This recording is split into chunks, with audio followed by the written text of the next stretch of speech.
माननीय राज्याचे मुख्यमंत्री एकनाथराव शिंदे साहेब, देवेंद्रजी, प्रफुल्लभाई रामदास आठवले साहेब, पियुष गोयल साहेब, चंद्रशेखर बावनकुळेजी, नीलमताई गोरे, सर्व महायुतीचे सन्माननीय उपस्थित असणारे मान्यवर नेते, पदाधिकारी, कार्यकर्ते आणि पत्रकार मित्रांनो, आपण आज सकाळी काउंटिंग सुरू होईपर्यंत प्रत्येकजण आपापले परीनं अंदाज व्यक्त करत होते. काल तर मी स्वतः वेगवेगळ्या चॅनलला बघत होतो, म्हणजे आम्ही तिघं कशातच नसल्यातच जमा होतो. बाकीच्यांच्या गाड्या फिरवणं, ड्रायव्हिंग करणं, इकडे जाणं तिकडे जाणं, इतकं काही सुरू होतं की आम्ही पहिल्यांदा 1:45च्या पुढे जाऊ आम्हाला वाटत होतं. कालचं सगळं बघितल्यानंतर आम्हाला वाटायला लागलं की आपण कुठेतरी खाली जातोय का काय. परंतु महाराष्ट्रातल्या जनतेने विकासाकडे बघून महायुतीला प्रचंड अशा प्रकारचं जे यश प्राप्त करून दिलंय त्याबद्दल महाराष्ट्रातल्या तमाम जनतेचं महायुतीच्या वतीनं व्यक्तिशः माझ्या वतीनं मी त्यांना मनापासून धन्यवाद देतो, मनापासून आभार मानतो. सगळेच कार्यकर्ते राबले, उमेदवार राबले, सगळे सहकारी घटक पक्षाचे, मित्र पक्षांचे सगळे आमचे सहकारी त्याच्यामध्ये स्वतःला झोकून दिलं आणि सगळ्यांनी ही निवडणूक आपली स्वतःची निवडणूक आहे असं समजून त्या ठिकाणी कामाला लागले. आमच्या ज्या योजना होत्या योजनांच्याबद्दल बरेच थोडीशी चेष्टा मस्करी करण्यात आली, आम्हाला त्याच्यामध्ये दोष देण्यात आला, आमची थोडंसं टीका टिप्पणी करण्यात आली की राज्य कंगाल केलं, अमुक झालं तमुक झालं. परंतु नंतर त्यांचे जाहीरनामे बाहेर आल्यानंतर आम्हाला ते दिसलं की हे काय चाललेलं आहे, कसं चाललेलं आहे, कुठलाही हिशोब न ठेवता अशा प्रकारचे जाहीरनामे बाहेर आले आणि आपण सगळ्यांनी त्या ठिकाणी पाहिलं. आम्ही मुळात काय केलं, लोकसभेच्या निवडणुकीच्या निमित्तानं आम्हाला मोठं अपयश आलं. म्हणजे महाराष्ट्रामध्ये आम्हाला तिघांनाही वाटलं नव्हतं की बाबा अशा प्रकारचं आपल्याला अपयश मिळेल, परंतु ते मिळालं. आम्ही ते मान्य केलं, त्याच्यातून आम्ही पुन्हा सावरण्याचा प्रयत्न केला. अर्थसंकल्प सादर करत असताना आम्ही सरकारमध्ये तिघांनी मिळून काही योजना जाहीर केल्या.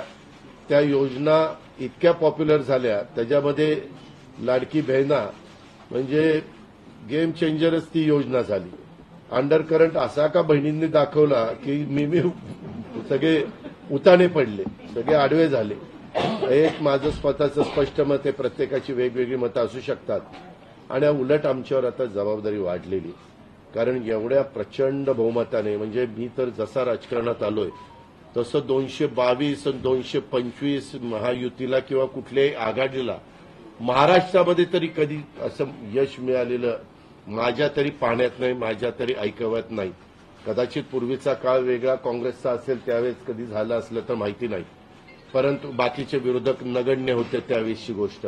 परंतु अलीकडच्या काळामध्ये जसं आम्हाला समजतंय तसं तर एवढं प्रचंड यश हे पहिल्यांदाच मिळालेलं यशाने आम्ही हुरळून पण जाणार नाही आणि आम्ही अतिशय जमिनीवर पाय ठेवून आता म्हणजे जसे जसे ते आकडे आम्हाला दिसत होते तसे तसे तसे फायनान्सच्या गोष्टी माझ्या डोळ्यासमोर येत होत्या.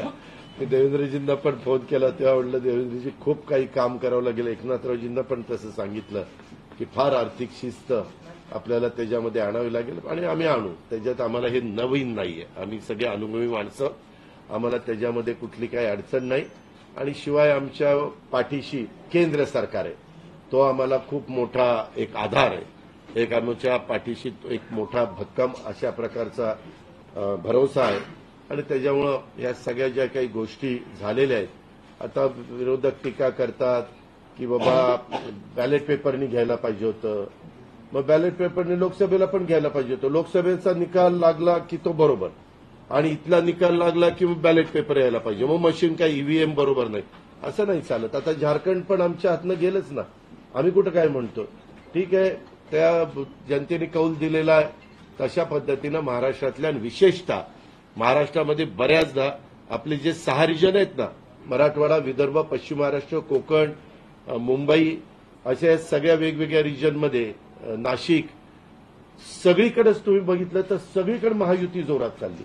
असं कुठं नाही की मागच्या वेळेस कसं झालं, आम्हाला झटका दिला तो मराठवाड्याने दिला. आमची एकच जागा त्यावेळेस भुमरे साहेबांची आली संभाजीनगर सिटीतली, बाकीकडे सगळीकडे आम्हाला दारुण पराभवाला सामोरं जावं लागलं आणि तसं ह्यावेळेस झालं नाही. तुम्ही जर अंदाज घेतला तर सगळीकडेच चांगल्या प्रकारे महायुतीला यश मिळालं. काही जागा गेल्या त्या फार थोड्या मतांनी त्या बाबतीमध्ये गेलेल्या आहेत असंही चित्र. आणि मीडियावाल्यांनो मला एक तुम्हाला इलेक्ट्रॉनिक पण आहे, प्रिंट पण मीडिया आहे, मला एक कळत नाही, तुम्ही खऱ्या बातम्या देत चाला ना. जे खऱ्या देत नाही त्यांना मला म्हणायचं तुम्ही बाकी सगळे खऱ्या बातम्या देतात, त्याच्याबद्दल दुमत नाही. पण मी टीव्ही चालू केलं आणि अजित पवार पोस्टल बॅलेटमध्येच मागं. मी विचारतोय तिथं फोन करून, ते म्हणले नाही दादा आपण पुढे आहे. आता माझं लीड 1,02,000 मताधिक्य मी मिळवलंय आणि खुशाल तुम्ही दाखवताय अजित पवार मागं, अजित पवार मागं. मग काही जण म्हणलं का रे असे दाखवतायत, टीआरपी त्याच्याशिवाय वाढत नाही. अरे तुमच्या टीआरपीला आम्हाला का मातीत घालताय, आमची का बदनामी करताय. त्याच्यामध्ये मी नंतर पुन्हा अधिकाऱ्यांच्याकडनं माहिती घेतली की नक्की पोस्टल बॅलेट किती झाले. पोस्टल बॅलेटमध्ये पण आम्ही पुढे होतो आणि रेग्युलर मतदानामध्ये पण पुढे होतो. सांगायचं तात्पर्य की बाबा तुमच्यावर सगळ्या चॅनलवर जनतेचा एवढा विश्वास आहे, म्हणजे विश्वास नाही ते सकाळच्या 9 वाजताच्या भोंग्यावर विश्वास नाही, पण बाकीच्यांवर फार विश्वास आहे. माझं एवढंच म्हणणं आहे की खऱ्या बातम्या दिल्या तर काही वाईट होणार नाही. पण खूप चांगलं यश मिळालं. अजून पण काही काउंटिंग चालू आहे, काही ठिकाणी रिकाउंटिंग मागितलेलं. ठीक आहे, तो त्यांचा प्रत्येकाचा अधिकार आहे.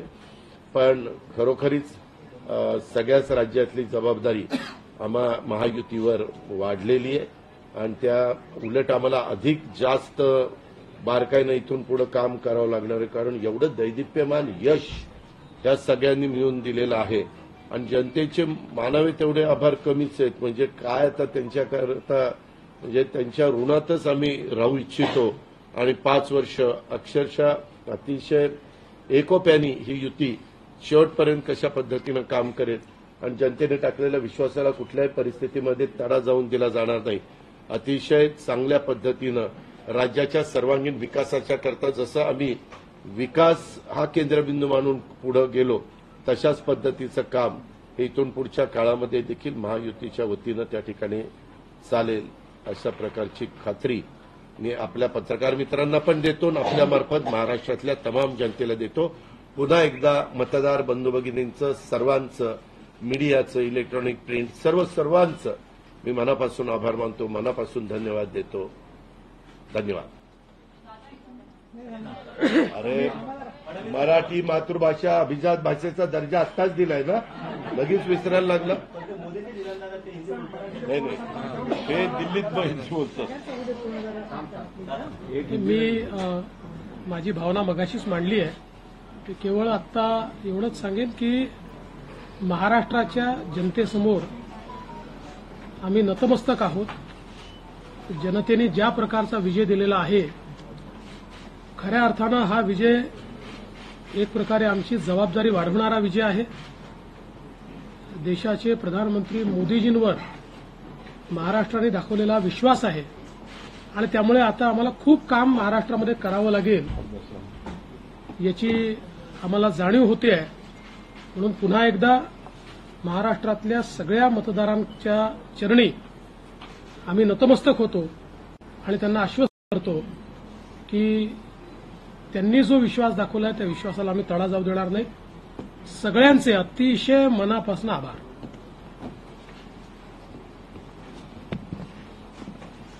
खरं म्हणजे आजचा हा महाराष्ट्रातला ऐतिहासिक दिवस आहे आणि ऐतिहासिक विजय देखील आहे.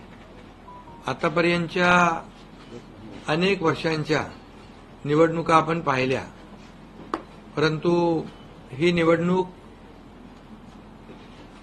लोकांच्या हातात घेतली अशा प्रकारची निवडणूक होती. म्हणजे लँडस्लायडिंग जो काही व्हिक्टरी आपण म्हणतो ऐतिहासिक,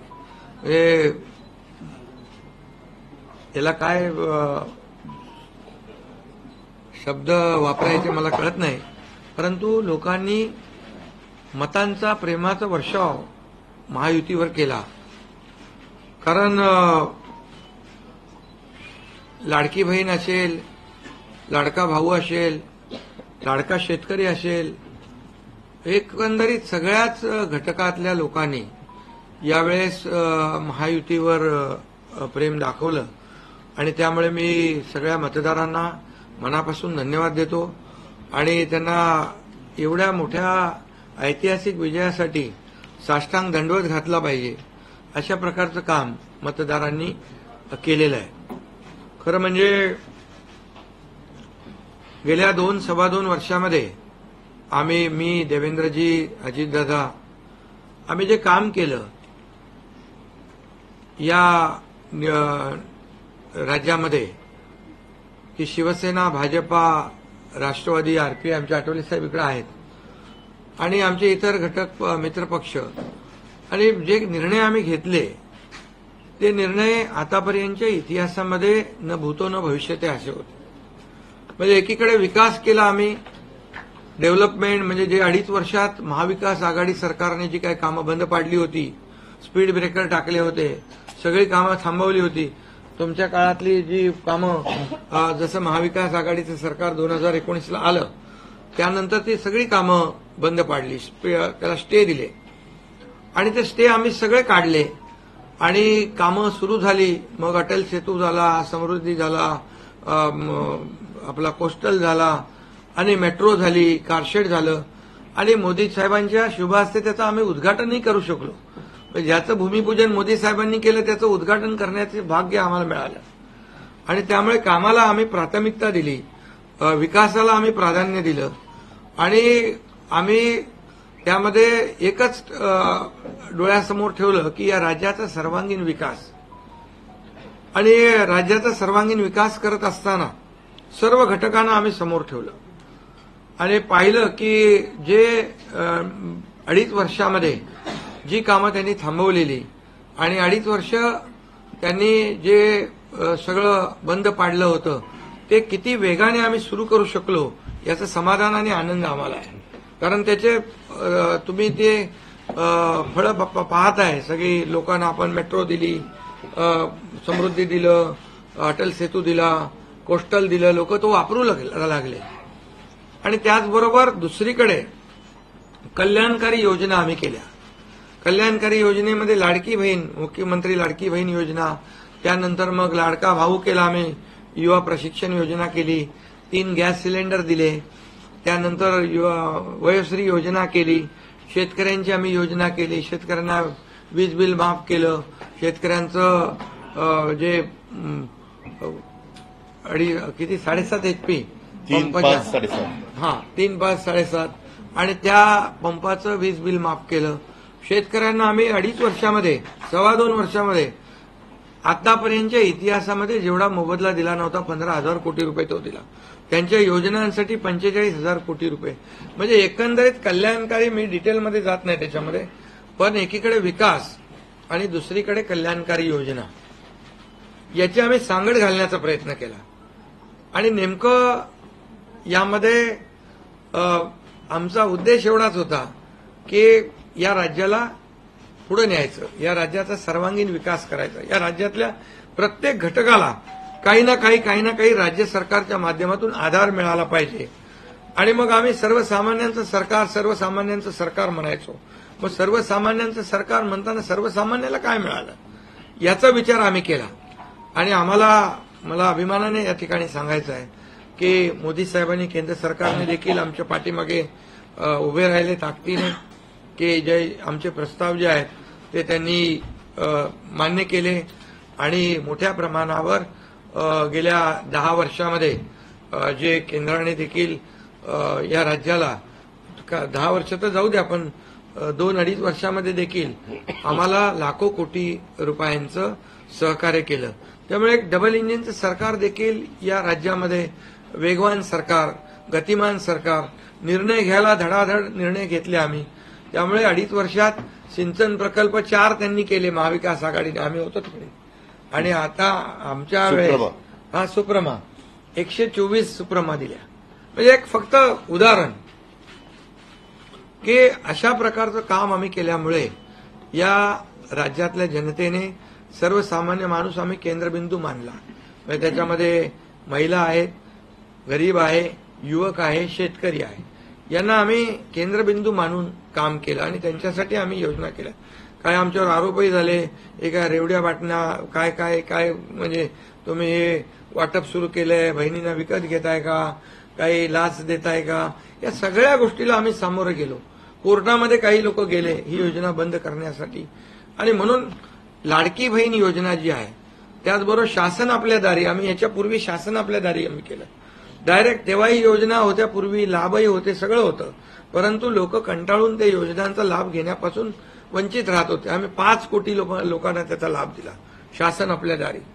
आणि आपल्या लाडकी बहीण योजना, यामुळे एकंदरीत लोकांनी विश्वास ठेवला की हे देणारं सरकार आहे, हे फक्त बोलणारं सरकार नाहीये.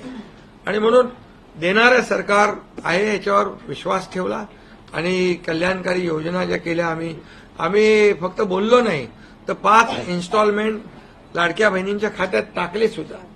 आणि आम्ही तर आम्हाला माहित होतं हे विरोधक सावत्र भाऊ आमच्या या नोव्हेंबरच्या पैशामध्ये अडकाटी आणतील, म्हणून आम्ही ऑक्टोबरमध्येच आचारसंहिता लागायच्या अगोदर नोव्हेंबरचे पण पैसे दिले. कारण शेवटी आम्ही देण्याची नियत आमची आहे, नियत साफ आहे. कारण आम्ही फक्त कागदावर योजना ठेवायच्यासाठी केलं नाही. आणि त्यामुळे एकंदरीत या राज्यामध्ये सर्वसामान्यांचं सरकार सर्वसामान्यांसाठी काहीतरी करतंय ही भावना प्रत्येकाच्या मनामध्ये निर्माण झाली. आणि आम्ही म्हणालो common man common man common man. आता कॉमन मॅनने आम्ही ठरवलंय की त्यांच्या जीवनामध्ये काही बदल घडवून चांगले दिवस आणून त्याला सुपरमॅन करायचं. पण त्यांनी आम्हाला या निवडणुकीत सुपरमॅनसारखं काम करून दाखवलं आणि एवढं भरभरून त्यांनी आशीर्वाद दिले की लोकांनी एवढंच आहे की यामध्ये बऱ्याचशा गोष्टी स्पष्ट झाल्या. लोकांनी कल्याणाचं आणि विकासाचं राजकारण स्वीकारलं. लोकांनी सुडाचं, आरोपाचं, द्वेषाचं राजकारण झिडकारलं. आणि म्हणून 2 निवडणुका ज्या लोकसभेमध्ये पण आणि लोकसभेत फेक नॅरेटिव्ह वगैरे सगळं केलं, काय काय केलं, संविधान बदलणार वगैरे, सगळ्या जाती जातीमध्ये भीती निर्माण केली, प्रत्येकाला घाबरवलं. तरी सुद्धा एवढं होऊन पण प्रधानमंत्रीपदी मोदी साहेबच बसले. आता ते म्हणाले जनतेच्या दरबारात जाऊ, आम्ही जनतेच्या दरबारात जाऊ. लोकसभेच्या वेळेस पण गेले, पण शेवटी एवढं करून, एवढे सगळं खोटं नाटं सांगून, लोकांना घाबरवून पण प्रधानमंत्रीपदी शेवटी मोदी साहेब बसले. आणि आताही म्हणाले आम्ही जनतेच्या दरबारात जाऊ. आता जनतेने त्यांना जो काय मॅन्डेट द्यायचा तो दिलेला आहे. आणि त्यामुळे जनतेने पूर्णपणे विकासाला आणि कल्याणकारी योजनांना स्वीकारलेलं आहे.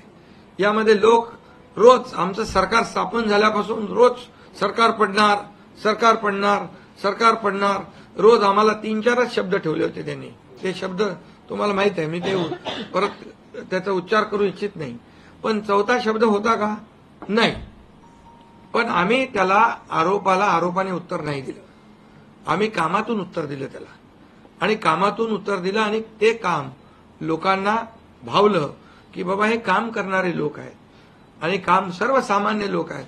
मी स्वतःला काय समजायचो, सीएम म्हणजे चीफ मिनिस्टर आहे, मी म्हणायचो कॉमन मॅन आहे. आता कॉमन मॅनमध्ये मी जायचो. आता आमचे दोन्ही उपमुख्यमंत्री दोन्ही आम्ही 24/7 काम करत होतो. आणि याच्यामुळे घरी बसून सरकार चालवता येत नाही, फेसबुकवरून सरकार चालवता येत नाही, हे स्पष्ट झालेलं आहे. आणि म्हणून आम्ही लोकांच्या, बाळासाहेब सांगायचे, कार्यकर्ता घरात नाही लोकांच्या दारात शोभून दिसतो. शासन आपल्या दारी आम्ही घेऊन गेलो. आणि म्हणूनच आज बाळासाहेबांच्या विचारांनी आम्ही सरकार स्थापन केलं 2019ला मोदी साहेबांच्या आशीर्वादाने. आणि 2019ला जे सरकार स्थापन व्हायला पाहिजे होतं ते सरकार स्थापन झालं नाही. ते लोकांनी बरोबर लक्षात ठेवलेलं आहे. लोक ते विसरलेले नाहीत. आणि म्हणून या निवडणुकीत देखील कोण कुठल्या पक्षाचा, आता तुमचा कुठला पक्ष आहे? तुमचा राष्ट्रवादी. आता तो कोणाचा आहे ते लोकांनी ठरवलं. आणि शिवसेना कोणाची आहे तेही ठरवलं. आणि लोकांनी ठरवलं. त्यामुळे आता बऱ्याचशा गोष्टी त्या स्पष्ट झालेल्या आहेत. बऱ्याचशा गोष्टी स्पष्ट झाल्या. आणि मला समाधान आहे की 2019ला 56 जागा आल्या होत्या आणि त्या 56 मला वाटतं आताही 56 जागा आल्या, अजून चालू आहे. पण एकंदरीत आताच्या पर्यंत म्हणजे विकासाला लोकांनी महत्व दिलं. मोदीजींनी आता अमित भाई असतील, नड्डाजी आहेत, तिथे पियुषजी आहेत, केंद्रीय मंत्री आपले भूपेंद्रजी आहेत, राजनाथ सिंगजी, बऱ्याच सगळ्या लोकांनी आठवले साहेब तर आपल्या सोबतच आहेत. आठवले साहेब सोबत 100%.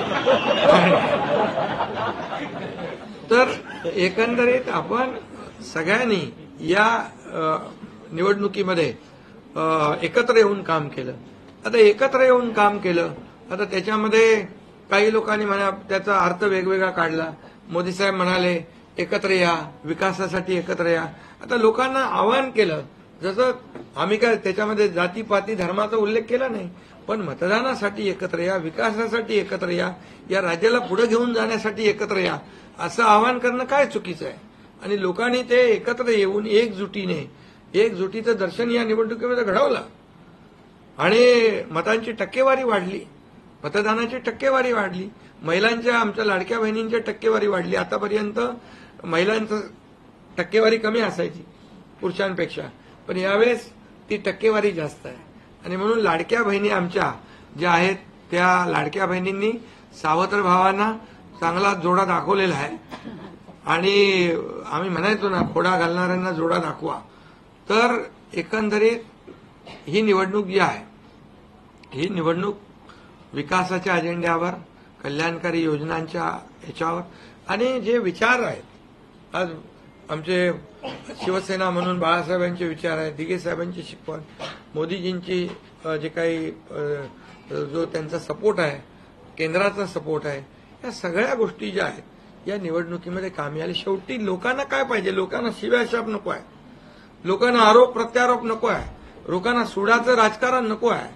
लोकांना हवंय डेव्हलपमेंट हवंय आणि विकास आणि विकास यावर आम्ही भर दिला. आणि आज त्यामध्ये किती आरोप केले, खोटे बोला, आपण रेटून बोला. आता अजितदादा मगाशी म्हणाले की तुम्ही पण काय काय ते बातम्या अशा सकाळी तर अशा बातम्या चालल्या होत्या की बोला आमचा काय कार्यक्रम होतो का काय, आमचा करेक्ट कार्यक्रम करायचा. तर याच्यामध्ये खूप चांगलं निर्णय झाला, चांगला एक आपला ऐतिहासिक विजय झालेला आहे आणि त्यामुळे खऱ्या अर्थाने आमची जबाबदारी वाढलेली आहे. आता या सगळ्या ज्या काही जे घेतलेले आम्ही निर्णय आहेत, की आमचा एकही निर्णय कागदावर राहिलेला नाही. मी त्या सगळ्या निर्णयात जाऊ इच्छित नाही, पण एकही निर्णय आम्ही कागदावर ठेवला नाही. कुठली योजना आहे ती कार्यान्वित केली आम्ही. आणि त्यामुळे जो लोकांचा विश्वास, शेवटी यापूर्वी देखील आपण पाहिलं की काँग्रेस सरकार ज्या ठिकाणी असतील त्यांनी किंवा महाविकास आघाडी ज्यांनी काही निर्णय घेतले, काही आश्वासनं दिली, ती पाळली नाहीत. आश्वासनं दिली, नंतर कर्नाटकमधलंच आश्वासन घ्या, हिमाचलमधलं घ्या, आपल्या राजस्थानमधलं घ्या पूर्वीचं, की त्यामध्ये आश्वासन दिल्यानंतर निवडून आल्यानंतर केंद्राकडे पैसे मागायला लागले. आमच्याकडे पैसे नाही, हमारे पास पैसे नाही. असं आम्ही केलं नाही. आम्ही जे बोललो, आमची हातपाय काय म्हणतो त्याला, पांघरून पाहून आम्ही ते आम्ही अंतरून पाहून पाय पसरले आणि ज्या योजना आम्ही केल्या, या योजनांचं पूर्णपणे त्याच्यामध्ये कुठलीही योजना बंद होणार नाही याची आम्ही काळजी घेतली. सगळे नियम आम्ही पाळले, सगळ्या आरबीआयच्या, केंद्र सरकारच्या गाईडलाईन आम्ही पाळल्या, कुठलंही व्हायलेशन आम्ही केलं नाही. आर्थिक दृष्टिकोनातून जे काही आम्ही नियोजन करायचं ते केलं. आणि त्यामुळे त्यांना लोकांनी खोटं ठरवलं. ते आम्हाला म्हणाले तुम्ही लाडकी बहीण योजना देताय, पैसे कुठून आणणार, पैसे कुठून आहे, हे फसवं आहे. आणि त्यांनीच आमची योजना चोरून नंतर त्यांच्या वचननाम्यामध्ये टाकली. मग तुम्ही कुठून आणणार? म्हणजे लोकांना कळलं की हे फक्त बोलतायत, करणार नाहीत आणि विश्वासाचा भाग आहे. आम्ही 2-2.5 वर्षामध्ये जे करून केलं ते लोकांसमोर आहे. आम्ही कुठलंही काही याच्यामध्ये लपवाछपवी केली नाही. जे आहे ते स्पष्टपणे आम्ही मांडलं लोकांच्या समोर.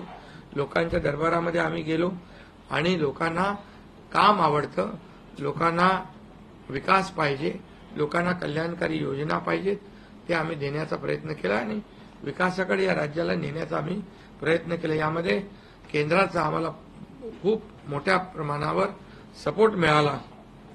10 वर्षामध्ये मी तो आकडा अगोदर पण मी सांगितला होता. मनमोहन सिंग प्रधानमंत्री होते, 10 वर्षात राज्याला त्यांनी 2 लाख कोटी दिले, पण यावेळेस 10 वर्षामध्ये मोदीजींनी 10 लाख कोटी दिले. हे आताचं नवीन उदाहरण तर 76,000 कोटी वाढवण बंदर आहे, दिघी बंदर आहे. अशी म्हणजे डेव्हलपमेंटसाठी जे आहे, मग ते एअर कनेक्टिव्हिटी असेल, water connectivity, rail connectivity, road connectivity असेल, अनेक प्रकल्पांना जे काही पाण्याच्या योजना असतील आमच्या, त्या सगळ्याला खूप मोठ्या प्रमाणावर सपोर्ट केला आणि त्यामुळे आम्ही या राज्याला विकासाकडे घेऊन जाऊ शकलो आणि लोकांना कल्याणकारी योजना आम्ही देऊ शकलो. आणि लोकांना आम्ही याच्यामध्ये मतं नाही, आम्ही लोकांची मनं जिंकलेली आहे. आज लोकांना शेवटी काय विश्वास महत्वाचा आहे. विश्वासावर सगळ्या गोष्टी चालतात. तुम्ही काही सांगा आणि नंतर त्या हात वरती करा, अशा प्रकारचं काम आमच्याकडून झालं नाही. आणि त्यामुळे आम्ही काम करणारे लोक आहोत, कार्यकर्ते आहोत आणि म्हणून आम्ही 24/7 काम केलं. जेव्हा जेव्हा शेतकरी अडचणीत आला तेव्हा तेव्हा त्याच्या मागे आम्ही उभं राहिलो. त्याला वाऱ्यावर आम्ही सोडलं नाही. आणि त्यामुळे जो जो सर्वसामान्य घटक जेव्हा जेव्हा अडचणीत आला त्याच्या मागे आम्ही उभं राहण्याचं काम केलं. त्यामुळे एक प्रकारचं हे सरकार जे आहे, एक पाठीराखा सरकार, एक सरकार जे आहे हे सर्वसामान्याला न्याय देणारं सरकार आहे. जनतेच्या पाठीमागे ताकदीने उभं राहणार सरकार आहे. जसं आमच्या मागे केंद्र सरकार ताकदीने उभं राहिलं तसं आम्ही जनतेच्या मागे उभे राहिलो. आणि म्हणूनच आम्हाला हा असा प्रचंड दैदिप्यमान हा विजय मिळालेला आहे. आणि आम्ही या विजयाचं श्रेय जे आहे आमच्या मतदारांना देतो, जनतेला देतो. जे आमचे महायुतीचे सर्व कार्यकर्ते आहेत त्यांनी मेहनत घेतली आहे त्या सगळ्यांना देतो. आणि म्हणूनच यापुढे जे काही काम आहे या जनतेच्या हितासाठी करणं एवढंच आमची जबाबदारी आहे. त्यामुळे पुन्हा एकदा मी आपल्या सगळ्या पत्रकारांना मनापासून धन्यवाद देतो, आपलेही आभार मानतो. आणि आता इथून पुढे तुम्ही खऱ्या चांगल्या बातम्या दिल्या तर तुमचा TRP वाढत जाईल. आमचे प्रकल्प जे आम्ही सुरू केलेत त्याच्या बातम्या द्या, लोकांच्या फायद्याचे जे प्रकल्प आहेत त्याच्या बातम्या द्या. देवेंद्र जी, वाचाळवीरांच्या बातम्या देऊ नका. देवेंद्र जी, एक सवाल ये है कि महाराष्ट्र में पिछले कुछ समय से जाति जाति में लगातार एक दंगा फैलाने की कोशिश हो रही थी. क्या स्थिर सरकार को लेकर के मैंडेट है क्या? दूसरा, वोट जिहाद शब्द आपने इस्तेमाल किया था, इस बार भी ऐसी कोशिश कई जगहों पर हुई थी, उसको कैसा जवाब?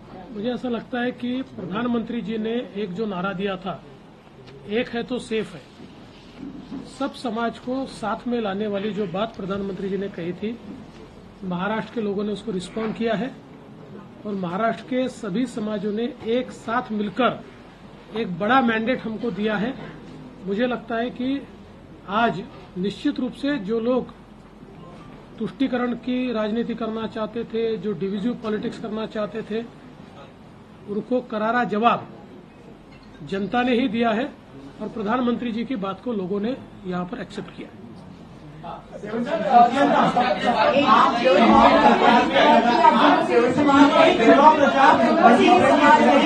एनसीपी और शिवसेना, आप दोनों को लेकर ये आरोप लग रहे थे बार बार, आप दोनों के लिए साथ की लड़ाई थी, शिवांगी ठाकुर जी न्यूज, एकता जी और अजीत पवार जी की नकली है. क्या आपको लगता है आज के बाद ये आरोप अब जनता ने जवाब दे दिया है, आपकी ओर से क्या जवाब दिया जाएगा? क्योंकि असली और नकली का फैसला जनता ने दिखाया ना. अभी आपने पहले ही बोल दिया ना. नहीं, आपकी ओर से जानना चाहते हैं क्योंकि देखिए बार नहीं, देखिए जनता ने आज बता दिया है.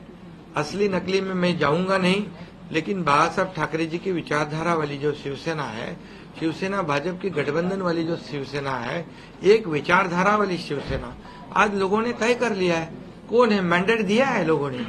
आज अभी तो मुझे लगता है वो तो अभी उनको तो हम कैसे रोकेंगे, वो तो और कुछ ना कुछ बोलते रहेंगे. लेकिन जनता की अदालत में जाने के बाद उनको भी दिखाया है और हमें भी दिखाया है.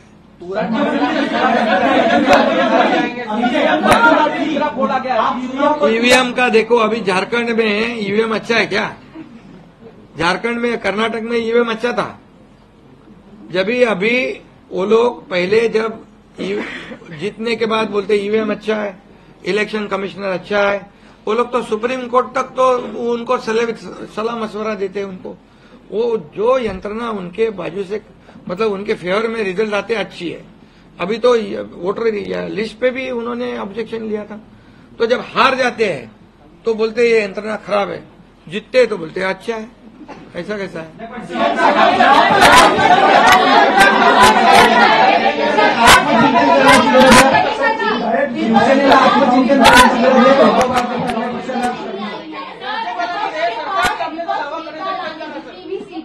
तो ये तो देखिए, यही तो मैं बता रहा हूं कि जनता ने पूरी तरह, मैंने पहले भी कहा था कि पूरी तरह थंपिंग मेजोरिटी मिलेगी।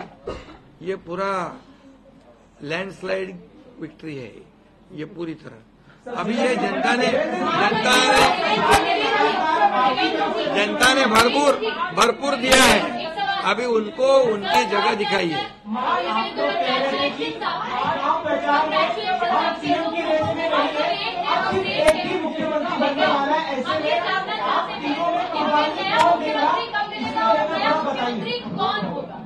अरे भैया अभी हम लोग अभी तो आंकड़े भी आने के अभी चालू है ना, काउंटिंग चालू है। अभी होने के बाद हमारी तीनों पार्टियां बैठेगी। हमारे जैसे आपको बताते हैं, जैसे हमने सीटों का बंटवारा हुआ, हमें कोई मतभेद हमारे में नहीं थे, आज भी कोई मतभेद नहीं है। हम हमारे वरिष्ठ और हम लोग बैठ कर उसके ऊपर निर्णय लेंगे। बच्चे हैं नई सरकार को लेकर के, तो क्या कब तक दावा पेश करेंगे गवर्नर के पास? अरे हम ही करो ना, कब तक दावा पेश करेंगे गवर्नर के पास? क्योंकि अब 26 तारीख जो है वो डेट पिछली बार हुआ था, 5 साल पूरा होगा। समय पे सब बराबर होगा। पहले तो तीनों पार्टियां अपना अपना नेता चुनती है। अभी रिजल्ट ही आने का है। रिजल्ट आने के बाद सारे एमएलए को बुलाना पड़ता है, अपने अपने पार्टी का नेता चुनते हैं। उसके बाद ये प्रक्रिया होती है। आप बिल्कुल चिंता मत करिए, तीनों पार्टियां साथ में बैठकर और अठौली जी का भी मशवरा हम लेंगे और इसका निर्णय करेंगे।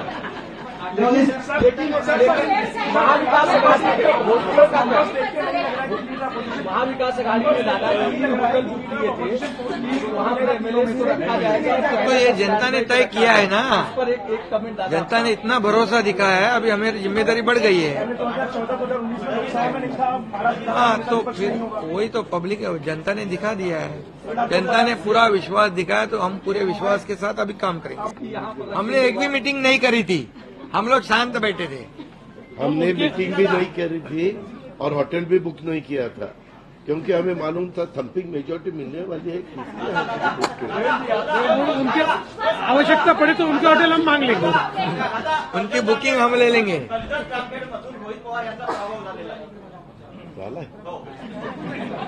नाही, बरेचसे झालेत ना काँग्रेसचे मोठे, बाळासाहेब थोरात आणि काय काय पृथ्वीराज चव्हाण, बहुत से लोगों का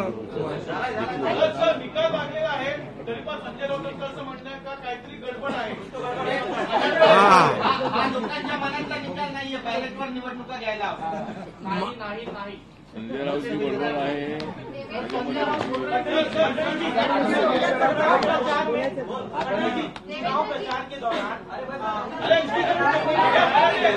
अरे भैया चला आता 2 प्रश्न मराठीत घेऊ आपण। महाराष्ट्रात बसलो आणि मग संपतो।